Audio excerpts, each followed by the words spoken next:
I can't believe that I have been doing makeup for almost 10 years. We're almost in 2026, so I thought it was fitting to look back on how far I've come, and I've realized I've actually never shared how I got into this industry, so I thought I'd give you a little bit of lore. So in like 2016, 2017, I was working a full-time job as a media executive, and I was working with clients to create social campaigns. I went to uni, I've got a double degree in commerce arts. This was my first job out of uni. I remember getting my first Morphe palette back in like 2014, 2015 for Christmas, and that just altered my brain chemistry. So I would create these looks for no gain per se. It was more just a fun thing for me to do outside of work and uni. And I kept doing it when I entered the workforce because I needed something that was going to fulfill me outside of my job. My 9 to 5 was not fulfilling me, which I'm sure so many people can relate. And I also didn't really love the structure of a 9 to 5. Could not see myself doing this for the rest of my life. As a South Asian woman, you get your degree, you get a good job, you get married, and you have a baby. Like, that is the trajectory. It was really hard for me to envision that very linear way of living. I was so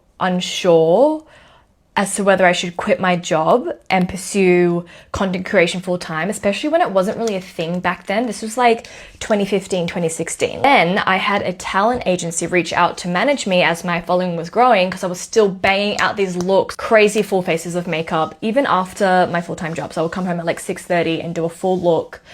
It was a lot. I remember talking to my best friend and asking her for advice as to whether I should literally just quit my job and do content creation full time. And she said, you can't not do this because you'll regret it for the rest of your life. I'd rather the risk of trying something new than the risk of staying stagnant. I also had my full family support. My dad was very, very supportive and was like, you have to do this. I ended up going part-time first, and then I decided to quit completely. I had no plan. I was purely operating on gut instinct. One thing that motivated me to quit my job was that I loved creating. Like, I loved it with a burning passion and I couldn't ignore it. If I didn't make that difficult decision to step away from stability, I would never be where I am today. Reflecting on this year, which I think is really important to do in a job where things move so fast, I'm so proud of myself. Like, I literally did chaperone's makeup, and I feel like this is just the beginning. When I think about why I've been able to do this for so long, it's because it was never about the following. My goal back then was to be creatively fulfilled. That's still my goal to this day. Having a craft that I can tinker and work on and develop is why I've had such longevity in this industry that usually has very high turnover. Moment for the glam. This is one of my favorite like holiday party looks to do. I think it's really cool that we have the agency to change the trajectory of our life. I think it's so fine to not know where you're going to end up because 10-year plans